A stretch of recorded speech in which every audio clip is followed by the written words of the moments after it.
चंपारण की धरती से हम कहते हैं कि सरकार हम लोग को एक बात बोलती है, चाहे इंदिरा गांधी हो, चाहे अटल बिहारी वाजपेयी, गुजराल साहब हो, या फिर आपके नरसिम्हा राव जी हो, या फिर मोदी जी हो, सब लोग बोलते हैं गरीबी हटाओ।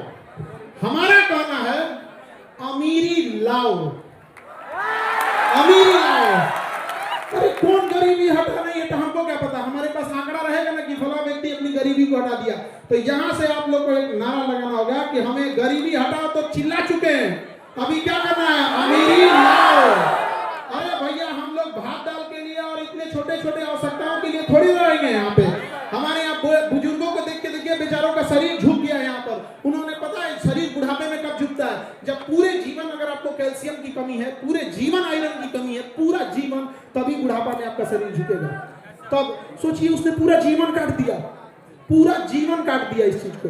तो ये बदलाव की धरती है, यहाँ से बदलाव दिखना चाहिए, और वह बदलाव ऐसा होना चाहिए कि अंधा भी महसूस कर ले कि मेरा शहर बदला बदला सा लग रहा है। किताबों में वो बदलाव नहीं होना चाहिए, और यह बदलाव जब भी होगा तो आप युवाओं से होगा। और बड़ा दुख के साथ ये कहना पड़ रहा है कि देश के आगे आज भी देश विकासशील रह गया है। आज भी अगर आप गौर से देखिएगा तो आजादी के इतने साल बाद भी हम लोग जूझ रहे हैं अपनी मूलभूत समस्याओं से। उसका एक बड़ा कारण है, हम पुरुषों ने महिलाओं को घर में बांध के रख दिया, ना उन्हें पढ़ने दिया, ना उन्हें बिजनेस में आगे बढ़ने दिए, ना उन्हें व्यापार करने दिए। उसका कारण क्या है पता है? एक पुरुष को पता है कि दूसरा पुरुष किसी महिला को किस नजर से देख रहा होता है। नजर तुम्हारी खराब बंदिश उन पे लगा दिए कि नहीं लगा दिए? तो याद रखिए महिलाओं लोग, जिस दिन आप कदम से कदम मिला के चलना चालू कर दी, उस दिन देश को बदलने से कोई नहीं रोक सकता है। नहीं तो ये पुरुष लोग पिछले 75 साल से बहसबाजी कर रहे हैं कि हम देश को आजाद करेंगे, आजाद तो हो लो। हाँ? अरे बाबू, एक जहाज में भी 2 इंजन लगाया जाता है, पक्षी भी 2 पंख से उड़ती है। इतना बड़ा देश अकेले पुरुष कैसे खींच ले जाएगा जब तक महिलाएं साथ में दे? पुरुषों को सौंप के दी थी, पुरुषों ने प्रथम विश्व युद्ध, द्वितीय विश्व युद्ध, तराई का युद्ध, ये युद्ध दुनिया भर का करके रख दिया यहाँ पर। कर दिया कि नहीं कर दिया यहाँ पर? तो महिलाओं को हम लोग अंडर एस्टिमेट करते हैं, ऐसा नहीं है। भारत में महिलाओं को मेडिकल इंडस्ट्री दिया गया, आज भी मेडिकल इंडस्ट्री की बैकबोन कही जाती है महिलाएं। पूरे मेडिकल इंडस्ट्री को महिलाओं ने संभाल कर रखा है, पूरे हॉस्पिटल का जान कहा जाता है नर्सिंग स्टाफ को। आज पूरा मेडिकल किसने कंट्रोल करके रखा है? महिलाओं ने। एविएशन इंडस्ट्री दी है, हवाई क्षेत्र में कितना बदलाव लेके आया। दुनिया में सबसे ज्यादा लेडीज पायलट कहाँ है? भारत में है। दिखा दी कि नहीं करके दिखा दी?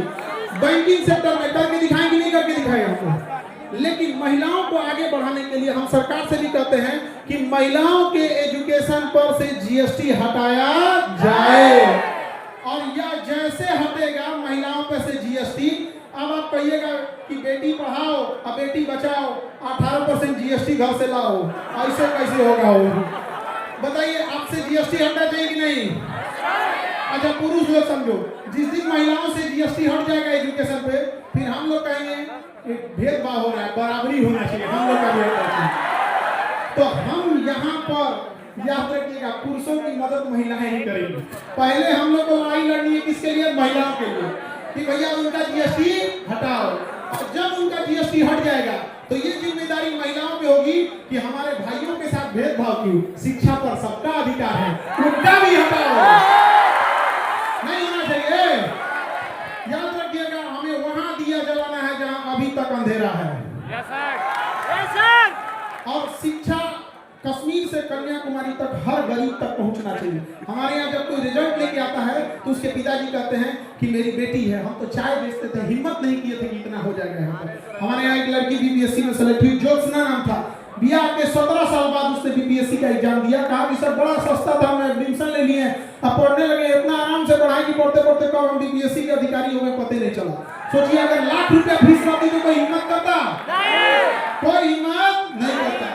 अरे हम लोग के पास पैसे का अभाव रह गया तो लोग हमको अलग अलग बोलने लगे। हम एक बार दिल्ली में थे तो एक आदमी के यहाँ घरे में काम कराना था, घर नहीं होता है, जोड़ाई वड़ाई कराना था, तो लेबर वगैरह की जरूरत थी। तो उन्होंने हमसे कहा कि हम सर बिहारी नहीं मिल रहे।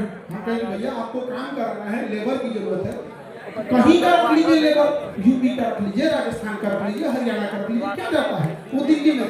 तो उन्होंने क्या जवाब दिया पता है? कि सर हमारे यहाँ ना लेबर को बिहारी ही कहा जाता है। सोचो कितना तकलीफ लगता होगा कि हम लोग कहाँ से कहाँ चले गए।